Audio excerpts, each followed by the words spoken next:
information for us? No, you already have the information. All the names and dates are inside your head. What you want, what you really need, is a story. A story can be true or false. I leave such judgments to you, Inspector. The reason it's very important to highlight what's going on and to do something about it is because a lot of people, a lot of genuine people, are going to be led up the garden path to do things that they really ought to not be doing because they don't know what the game plan is. All for more means more for all. If it can be made, it can be used. And if it can be used, it can be made. History is bunk. Half the time equals double the yield.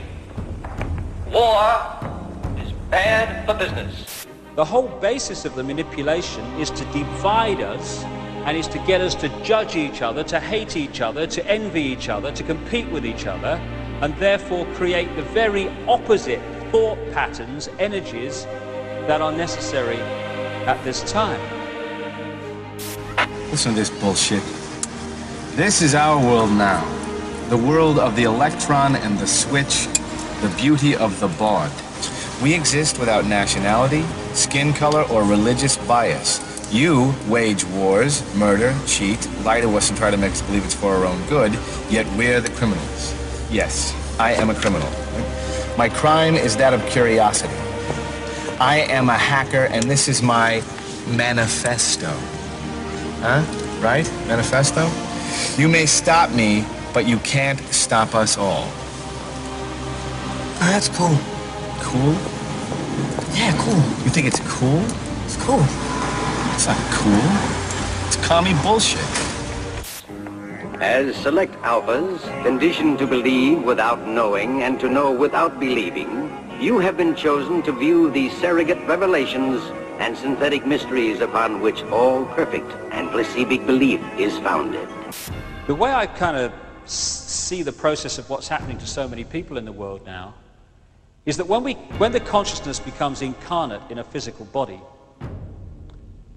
not all of the consciousness is subject to the great limitations of the body, only that which I'll call the conscious level. What has become known as the subconscious and higher conscious levels of us are not subject to the great limitations of the physical body, and therefore they have a much wider picture. In simple terms, if you saw the conscious level working through the physical body as the spaceman on the moon in the spacesuit, and the subconscious and higher as mission control, you see the symbolic difference between the two. One is experiencing and subject to the pressures of this level, the other one has the wider picture. This is not a psychotic episode. This is a cleansing moment of clarity. I'm imbued, Max. I'm imbued with some special spirit.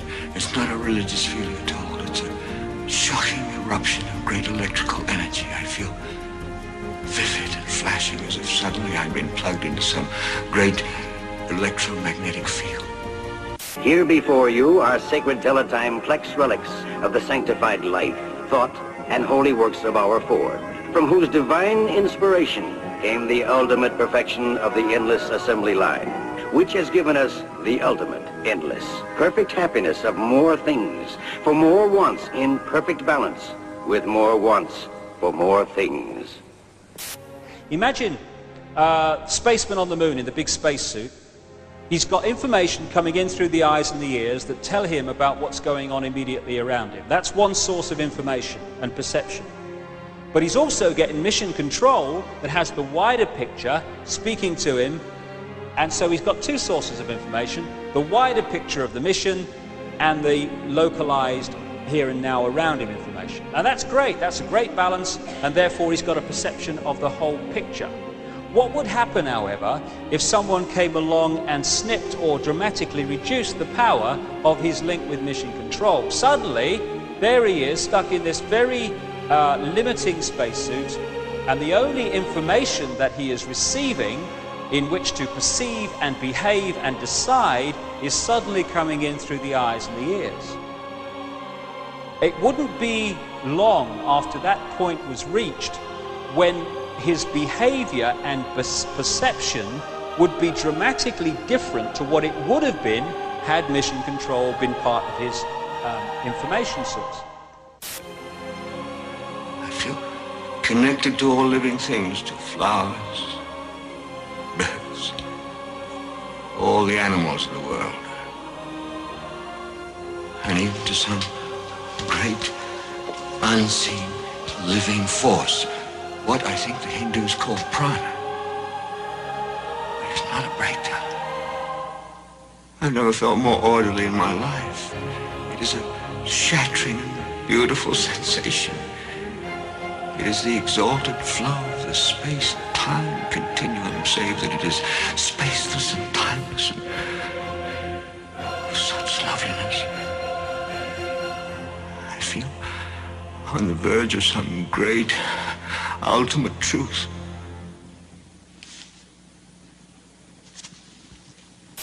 Let us now repeat the catechism. Community. Community. Identity. Identity. Stability. Stability. Ford bless you. And my feeling is, and the feeling of many other people, is that the pressures of this world de-link us from higher levels of ourselves, and so we become dominated by this information above all else.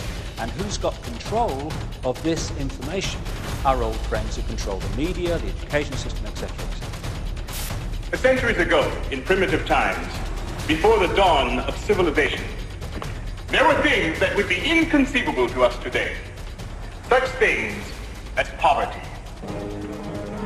Although there was actually land and food in abundance, some starved, because unlike our perfect society, they were unable or unwilling to balance population to consumption.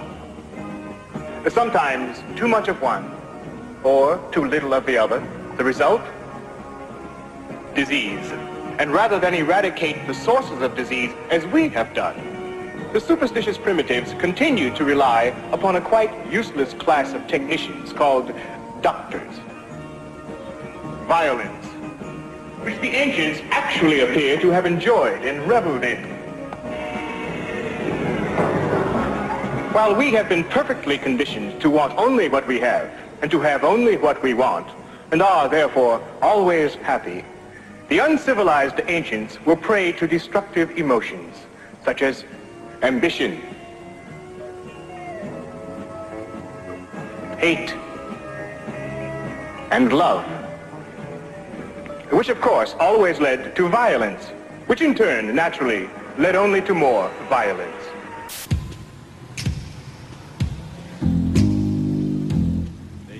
Their tongues to deceive. The venom of snakes is under their lips, and their mouths are full of bitterness and curses, and in their paths nothing but ruin and misery, and the fear of God is not before their eyes. They have taken the hearts and minds of our leaders. They have recruited the rich and the powerful, and they have blinded us to the truth. Our human spirit is corrupted. Why do we worship greed? Because outside the limit of our sight, feeding off us, perched on top of us from birth to death, are our owners. Our owners. They have us. They control us. They are our masters. Wake up. They're all about you, all around you.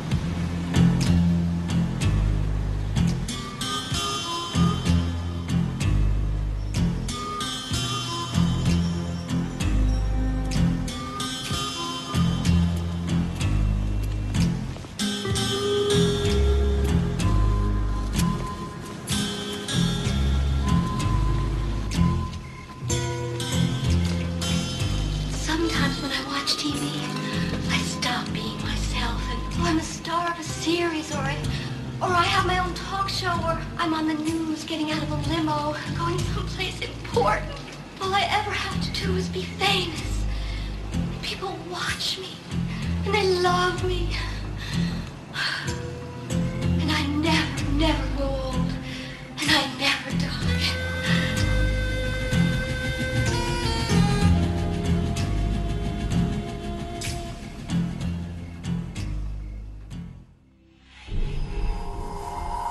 There have always been ghosts in the machine.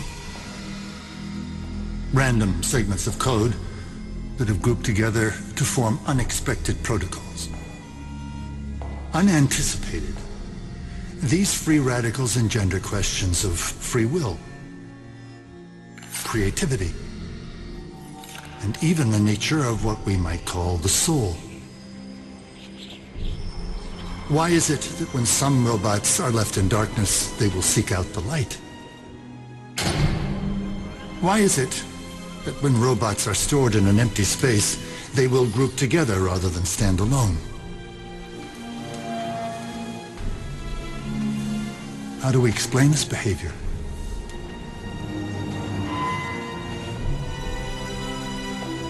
Random segments of code? Or is it something more?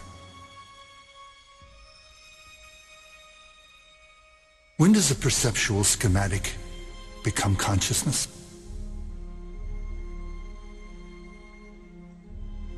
When does a difference engine become the search for truth?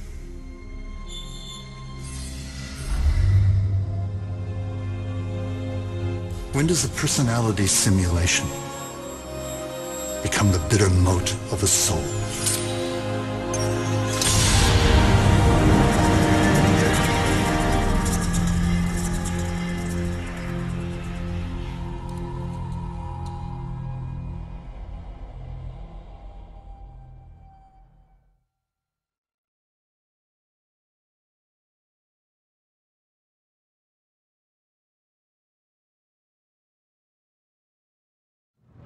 What happened to the young man I used to be able to share inner concerns with and questions on the nature of free will? It could be just an illusion. No, it is happening. It is the truth beyond question. What happened to the young man so often wondered what it would be like to live this conditioning?